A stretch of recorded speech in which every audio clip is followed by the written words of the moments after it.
Hello, and welcome to I Hate Talking, a podcast about talking, including etymology, frustrating topics, current events, and other random subjects. I'm Adam.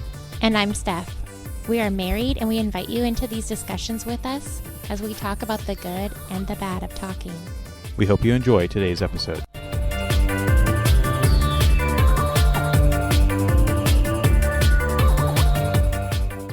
Welcome to episode 26 of I Hate Talking. Hi, everyone. So today's word or phrase is a word that we used in the show notes last week as we described our podcast, emblematic. Emblematic.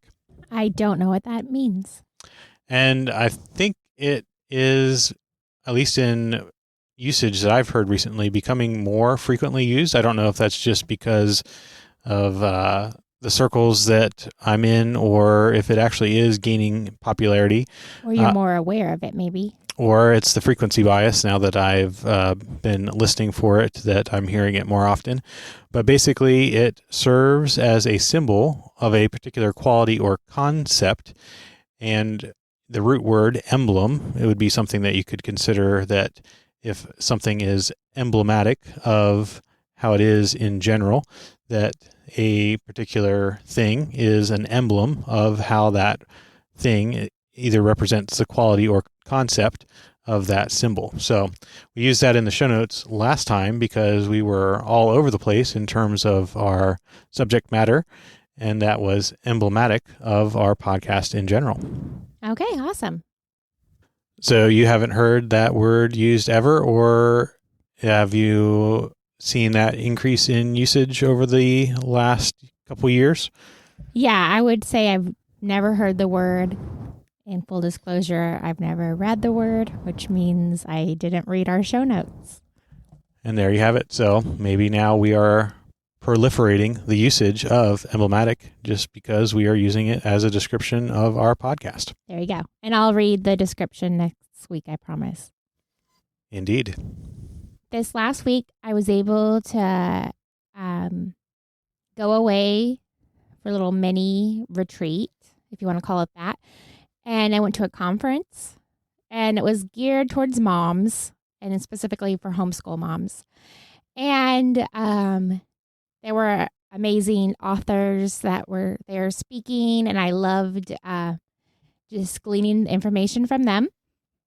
And so I was sharing with you a couple key takeaways I had, and one of them you didn't agree with. So I think it would be good to talk about that. And the phrase that I wrote down that you didn't agree with said, "Time is not running out, it is building up." That's correct. That was the phrase that you quoted, and I still do not seem to have any agreement with that particular outlook, but perhaps with some more explanation and conversation, maybe I'll change my mind, or perhaps you will change your mind and find that that's not actually a good quote after all. Maybe. So what is your initial pushback? Why do you have this instant rejection of it? So time is running out. You only have a certain amount of time to do things or to accomplish certain things within one's life, to be able to fulfill your purpose, as it were, that you have a limited timeline to be able to do what you need to do in this life. The build up, I guess I would need to maybe have more explanation on time as a build up, because that even represents some negative connotations in my mind. When something builds up, that it will burst or break or has to be removed because there is such a build up of something that is negative. And perhaps it could be spun in the positive, maybe experience as a build up. You're building up experience, or you're building up some sort of nest egg or savings or something for retirement might be a good connotation of build up. But the initial reaction to that phrase build up, whether it be time or otherwise, has a negative connotation in my mind. Interesting. But what about the scripture? It says like building one another up in love. Yeah, I would not see that as a physical accumulation of something. Hmm. So what is it then? Building one another up would be making each other stronger and smarter and more apt to deal with the things that one must deal with in their life. And that is how you're building one another up. Interesting. But you don't see that as the same way as building up time. No, but I think maybe we're even using time as a different interpretation and definition. Okay. Well, the visual that I have seen before representing this concept of time, you're not losing time, you're building it, is thinking of like an hourglass.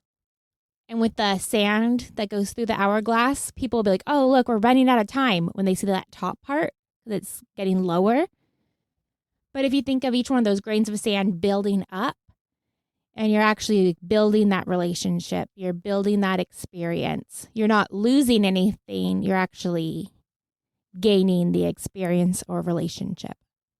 Right. And that was actually even an example that I used, is that when you are building up experience, that would be maybe a positive connotated usage of the word or phrase build up. But that phrase time building up presupposes that you're using your time wisely. Whereas the time running out is going to happen to everyone, whether you're using your time wisely or not. Right.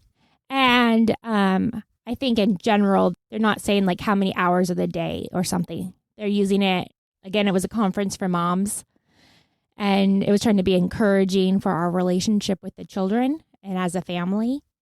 Because so often in our culture, you're told like, oh, just enjoy it. They're only home for 18 summers and things like that. And it can just feel like, oh, like I wasted the summer apparently because we didn't do all these things. And now I only have so-and-so amount of summers left. But what they're saying is like you can build that relationship and you're not losing. It's true they won't be in your home forever like they are currently, but you're building that relationship and those bonds and that friendship so that in the future you can still have each other, even if it's a different way. I suppose so, but the time still must be spent with the children in some form of activity. Otherwise, you won't be building that relationship, and therefore you're wasting your time, and time is running out nonetheless. But could it be a more abstract thought than just actual time on a clock? It could be memories. It could be that bond instead of actual, I only spent 20 minutes looking at my kids face to face today. Yes, if you're actually building those memories or spending that time and building that relationship, then it's being built up and you're using that time. So I think I'm getting tripped up on just the word usage of time, because in all the examples that you are repeating back to me, time has nothing to do with it. It's actually the usage of the time, either building a memory, spending time together, building a relationship, and so on and so forth. Right. I think the problem is that time is not the way that the speaker was using it or the way I was hearing the speaker use it was not a literal clock. And that was her point, that it's not about a literal clock. It's about this relationship you're building. And perhaps if you would phrase it more in terms of quality over quantity, it's not necessarily the quantity of time that you're spending with one another, but rather the quality of the time that you're spending with one another, then I would agree with that phraseology. But again, time is in our experience, a finite thing that we experience in this lifetime. And I would take a more quantitative approach to the measurement thereof, and still not really agree with this phrasing, though I can understand the concept behind it. But I think there's much better ways that this could be described in terms of a single phrase that would be used, and that would be to avoid the use of time altogether in the build-up phrase. Okay. So how would you reword it if you were going to give a speech to a bunch of moms or a bunch of dads? You can think about it like in your demographic. What would you tell them as we're always told constantly, oh, enjoy this moment. Your baby's crying in your arms. And like, oh, enjoy it because they won't be little forever, which is true. But it's super hard to enjoy that moment. And then you have the guilt of, oh, now they're not little. I didn't enjoy it. So how could you encourage a parent? So it's an interesting thing that you bring up about enjoyment, because that's altogether, I think, a different thing than what is in my mind when you're talking about time and time spent. Because I would, I think, in my own vernacular, say that time is running out, use it wisely, and therefore still having that concept that time is a finite resource that we have to use, and that rather than using it unwisely, we should use it wisely. And we can use our time to build each other up and to build up those relationships. But I think that time itself is not being built. Okay, so on that note, what you were saying, it reminded me a book that was recommended to me over the weekend at the conference is called Anti-Time Management by Richie Norton. And I haven't read it yet, but I put it on my list to read. And then you said that you have it on your list to read too, right? Yep. The subtitle of that book, actually, because I think it's useful, is Reclaim Your Time and Revolutionize Your Results with the Power of Time Tipping. And it was on a list of potential reads for my workplace. Typically, we read and discuss as a team at least one book a year, sometimes more. This was on the candidate list and was cut for some reason. I don't remember exactly why. Maybe it'll be back on the list for next year. But nonetheless, yes, I had heard of this, but had not read it at this point in time. Yeah, well, maybe we should read it then since we both have it on the list. And I think that maybe that would help both of us come together, possibly, on our understanding of time and what it means. The quote attributed to the book that the individual was saying to me was when he said, I'm paraphrasing because I have not read the book. It was by somebody who read it and telling me. But from my memory, what she said, it was, do you have 10 years of experience doing something? Or do you have 1 year times 10?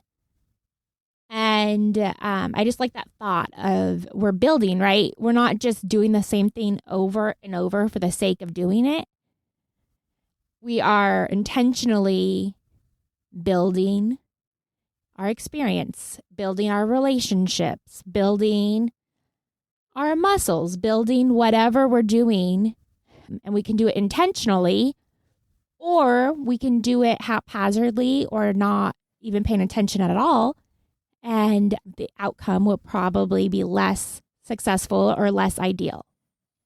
Right, and even some of the description within the book and some of the concepts that the descriptions say the book is about is not necessarily time spent, but where your attention is. Mm-hmm. So, again, I think it still is a absolute fact that time is a finite concept that we use and is running out, but that where we put our attention and what we do with our time is the critical thing that is in question here. Okay, yeah. And I am sympathetic to what you're saying because goodness knows that our physical capabilities from 10, 20 years ago are very different. We're not old at all, but even at our age, we can tell our bodies are getting older. It's not as easy to do a quick workout as it used to be 15 years ago for us. So I understand what you're saying, like time is going on. So I'm sympathetic to that physical concept of we only have a certain amount of days on the earth, period, before we die. Everybody has a finite amount of days.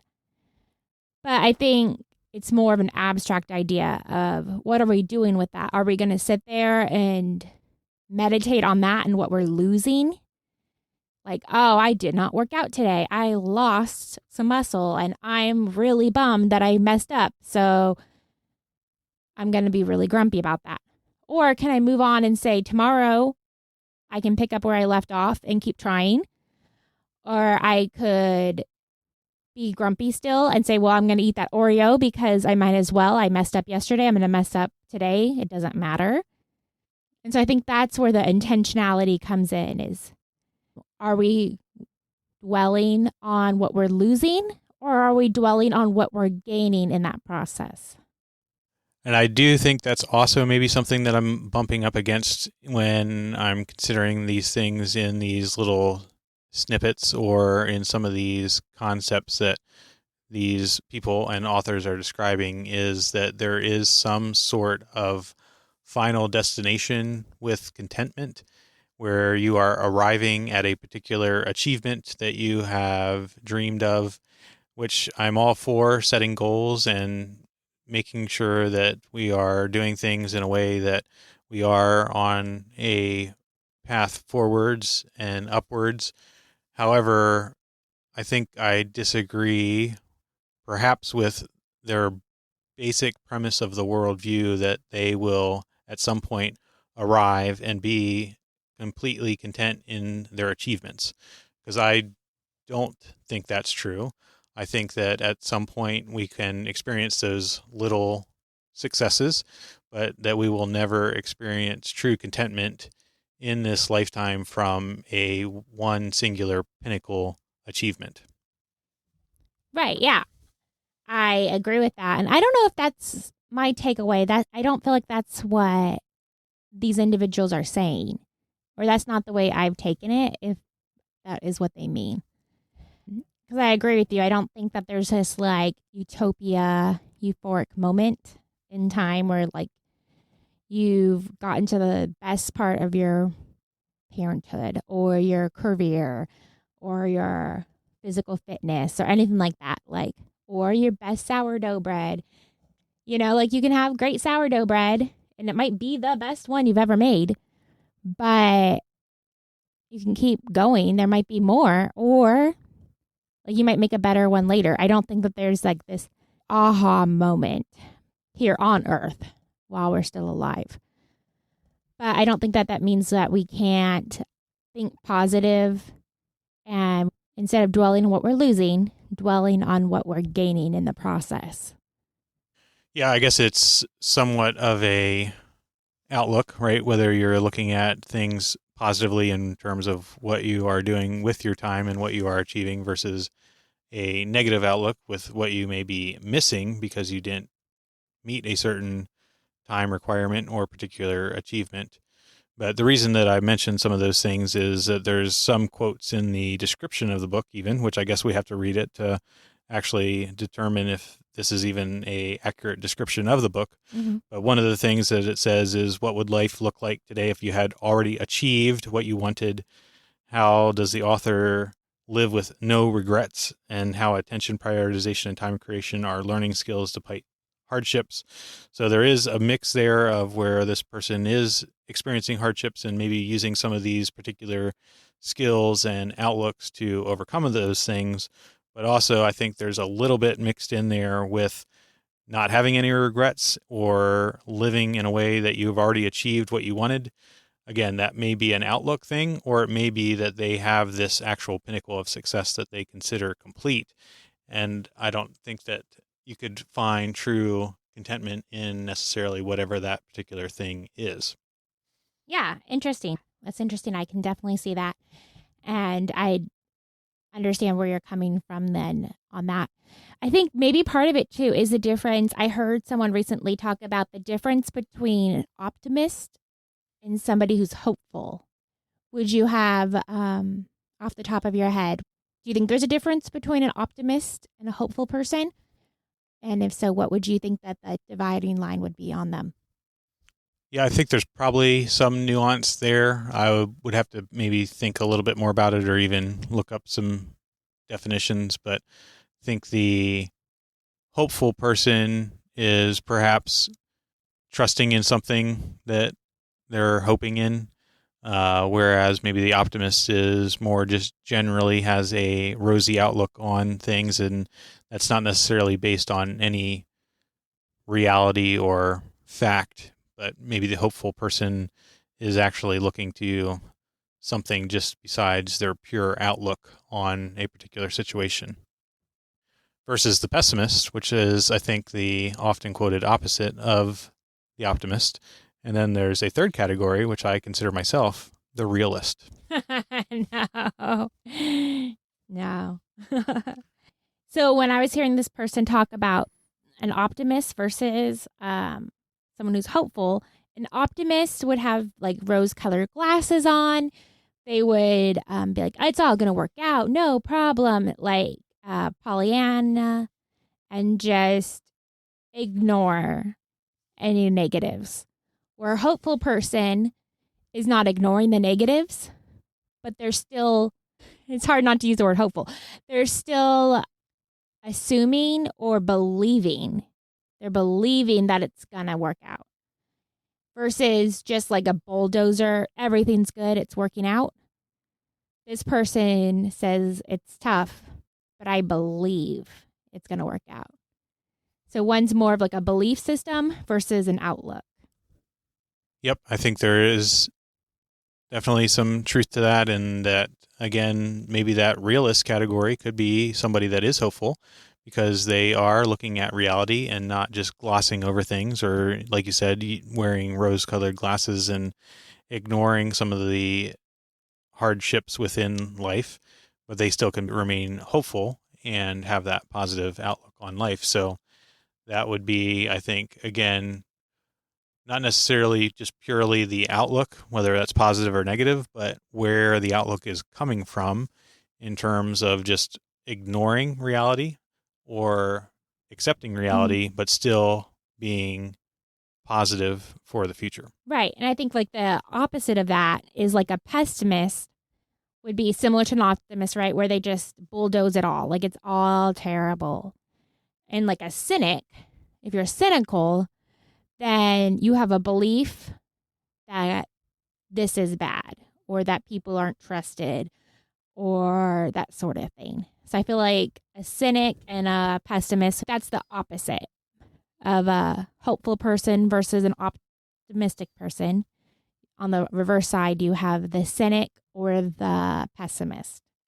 Right. And the pessimist might be negatively focused, regardless of the reality, whereas the cynic may be negatively focused and have a negative outlook because of reality and the fact that people are untrustworthy. So, again, I think you're proving my point that the best place to be is a realist. Ideally, but I don't know how.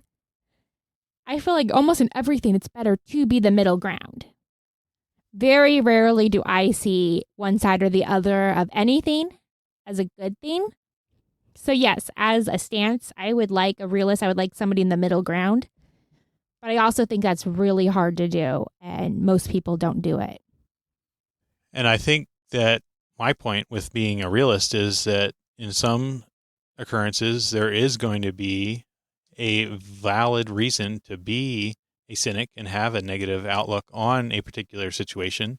And in other instances, there will be the hopefulness because of you're looking at things that have positive connotations within the scenario that you're experiencing. Okay. So, like talking back about the quote about time not running out, it's building up. Would you just say that's too hopeful or optimistic to say? In your cynical brain, what are you thinking? Well, I guess to put it in those terms, the first part of that phrase where it is, quote, time is not running out. See, I'm even saying it wrong, where the quote is, time is not running out. That is not a reality based statement because time is running out. So that's number one. And number two, say it for me. Time is not running out, it's building up. Time is building up. Yeah, I guess I would maybe be more understanding of that particular phrase because, again, you're putting a positive spin on how you use your time. So that's my takeaway. What if we reworded this sentence and said, your parenthood is not running out, it's building up? That would be, I think, much more acceptable in my mind, because your parenthood is building up, right? You're accumulating experiences of being a parent, of having children, and building those relationships, as you said. I still see life as a linear thing, and it's hard to see it as not being consumed as you go along and actually running out, as it were. But I guess that the building up part, I would agree more with. Okay, so if we're using the example of parenthood, because this is where it was in the context of, the person also was saying, like, the example of you only have 18 summers with your child. So she jokingly was like, well, little did my mom know she'd have 47 summers with me, because they live in the same town. They're very close. And not only do they like spend time together constantly, but she has children. So this mom now is a grandmother and spends all her time with her grandkids. So when she went, I don't know how many siblings this individual had. So let's say she had 3 siblings, and each one of those have 3 kids. The grandmother now has 9 grandkids. So it is building up. She's getting the kids, the 3 children of hers, plus her 9 grandkids. That is 12 individuals plus in-laws that she gets to be with, which is a lot more and could be really wonderful versus just having those 18 years with 3 people. Yep. So definitely parenthood for that particular person was building up. I think that is somewhat of an ideal situation. I don't think everybody's going to have that situation. But that's a different story for a different topic, I suppose. So I'm still grappling with the running out phraseology of this particular thing, I suppose. But I think the most important takeaway from all of this discussion is that it is important how we spend our time, and we want to do things with our time that do build up parenthood and relationships and each other. Mm-hmm. Yeah, I think that's the most important part is, are you looking at that hourglass thinking I'm losing things, I'm wasting things? Or are you looking at it and saying, wow, look what I've accomplished, or I'm proud of what I've done? Indeed. So speaking of time, I think we're out of time for this episode. So from your friends at I Hate Talking, until next time, remember, it is only through talking that we begin the journey to understanding.